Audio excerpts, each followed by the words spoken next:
I believe that liberty is the only genuinely valuable thing that men have invented, at least in the field of government, in 1,000 years. I believe that it is better to be free than to be not free, even when the former is dangerous and the latter is safe. I believe that the finest qualities of man can flourish only in free air, that progress made under the shadow of the policeman's club is false progress and of no permanent value. I believe that any man who takes the liberty of another into his keeping is bound to become a tyrant, and that any man who yields up his liberty, in however slight the measure, is bound to become a slave. And that quote was from Henry Louis Mencken. Welcome to Surviving the Matrix, ladies and gentlemen. My name is Maxwell Igan. It's a pleasure to be with you once again, and I'll be your host for the next hour. Now, if you want to control the world, you must first control the people within the world. And this is achieved by controlling the minds and therefore the perception of the people within the world, controlling their perception of what reality is, how reality functions, and how their social systems function. And controlling these perceptions within people is not actually as difficult as you may at first believe. It simply depends on where you are able to position yourself within the social hierarchy. And bear in mind the old adage that if you assume a position of power, then people very soon give you that power. So that's the first step, folks. The first step is being bold enough to claim that you have this power and simply step into the leadership role. So essentially you assume a position of power and then you superimpose your reality over the top of actual reality. This is the basis of any good cult, folks, and this is basically what we're seeing in the world today. We're basically seeing a global cult because we have a global perception of what reality is and how reality functions. And it is a perception that has been foisted upon the people without their general knowledge of it being done. And you see, this is where the true power lies. It lies in the power of the elite to have been able to do this. This was actually summed up very eloquently by Dr. Wade Noble, who said that power is the ability to define reality and to have other people respond to your definition as if it was their own. And when you take a look around you, folks, you see that this is exactly what has been done to the world. It's what's been achieved on a global scale to the entire special mind of man. Well, almost the entire mind of man anyway, because most of the people on the planet today all perceive reality to function in the way that it's been presented to them by the mainstream education system. All believe their function in society is what they've been told that it is. All believe that society functions in the way they've been told it functions, and all believe that government functions in the way that we are told it functions. And there are several reasons why this has been done. One is to control vast amounts of the population, but it's important to understand that this control can only be maintained by removing from people any real understanding or any inkling of the power that each person actually holds. It's very similar to when you get a bull or a big powerful dog and you put it in an enclosure which simply consists of 4 pegs and a piece of wire, but you put an electric current through the wire so that every time the creature touches the wire it gets an electric shock. And it will soon learn not to touch this wire, and then eventually you don't have to electrify the wire. You can literally get something like a Rottweiler or a bull, and you can put them in the middle of a yard and you can put in 4 pegs and a piece of string running between the 4 pegs, and you can be guaranteed the animal will go nowhere near the piece of string. Of course, the animal could stomp straight through the piece of string, stomp on the person who put it there, and probably tear half the house down, but the animal's mind is controlled and it is not aware of the power it holds, and so you are able to contain something incredibly powerful with something as flimsy as a piece of string. And this is essentially what's been done with humanity. We grow up enslaved and controlled not by a piece of string but by a piece of paper. We soon learn that We need to have this paper in order to have social standing. If we have social standing, we get the respect that we always wanted, and we don't get in trouble with the authorities as much as many other people do. And we're taught that this is the way reality works from a very early age. We're taught that life is all about the one with the most wins. And we're taught that it's very much about respecting authority. And they instill this into the minds of the individuals constantly throughout the scholastic system. It starts at school when they begin to give us little raps over the knuckles if we do what they perceive to be the wrong thing. And these raps over the knuckles gradually get more serious as we get older, and we end up being incarcerated or tasered or battened by police officers if we step outside of the lines and try to exert any of our power. And so it gets to a stage where society as a whole is very, very contained due to the actions of a very, very small percentage of the population who have assumed positions of power and have superimposed their reality over the minds of the many. And the control that's exerted over the minds of the masses by the few who are manipulating this system, in fact, goes a lot deeper than the control that you see on the surface in the way our societies run. It also comes back to the control of who we are by controlling history, because if we don't understand history, then we don't know where we came from, and we have no inkling of what we have been able to achieve in the past. We're fed a very, very boxed view of history through our schools, and many people believe it to be true because of the power of the printed word. When you read something in a book, you tend to believe it a lot more than if someone simply tells you. If someone just hands you a piece of paper with some printing on it, yeah, that's okay. But if it's bound in a volume and it looks like a book, then it seems to contain an air of reality about it. And the printed word sinks into people's minds a lot more than tales around the campfire. People are very confident in the accuracy of the printed word.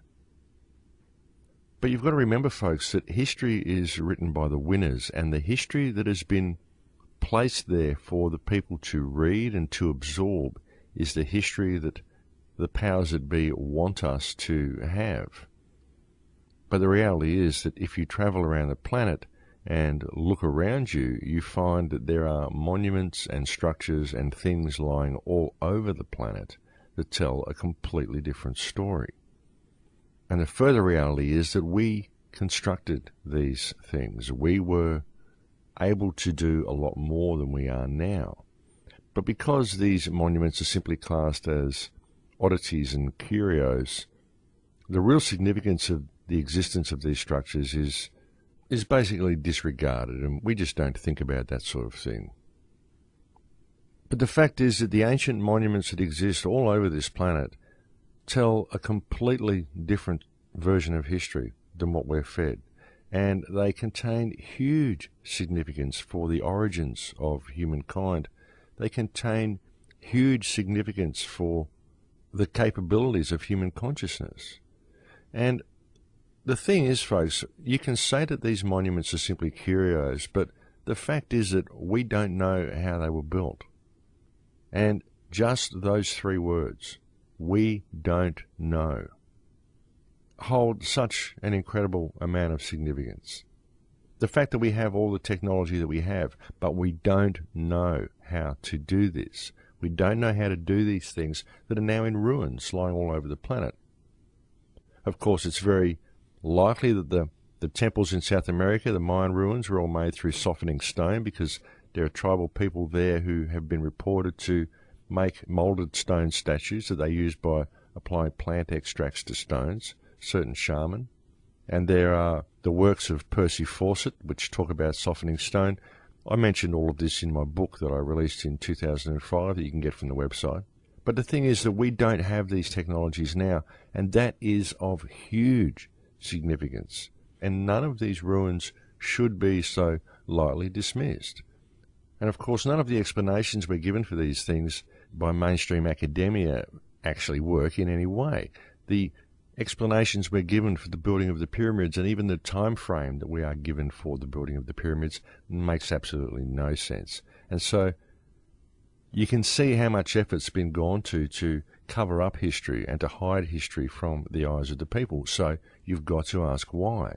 Why has such an effort been undertaken to conceal our true history from us? Well, of course, the reason is because if you can conceal from the people the power that they had in the past, then you disempower them for the future. And that's what we've seen with humanity. We have become more and more disempowered. And there are subtle methods that they use to control us within this disempowerment as well, such as television and the movies, which not only controls the information that you feed to people, but can also be used to control the emotional state of the population. You see, in order to control vast amounts of people, you need to provide emotional outlets for people, emotional experiences for people, so that they don't ever have any of this subconscious tension building up inside them, which may cause them to rebel.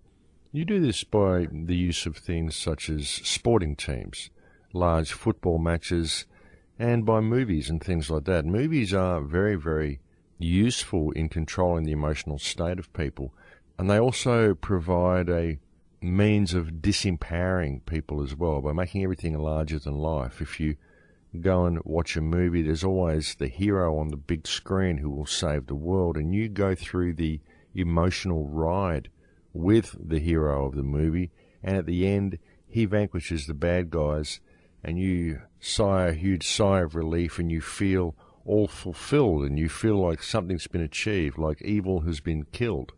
But you never went and applied yourself to the world around you in order to do it. You just went through the emotional ride in the movie. And so that fulfills the underlying desire for emancipation from this system that most people feel within them, but don't know how to apply to reality. And it also disempowers people in as much as it's always a hero who goes and saves the day. We've seen a huge spate of superhero movies lately, because this instills into the minds of the people that the evil is too big for humanity to ever overcome, and we need heroes to take care of these things. You know, we need the Avengers to come and save the world, because humanity will never be able to do it on their own.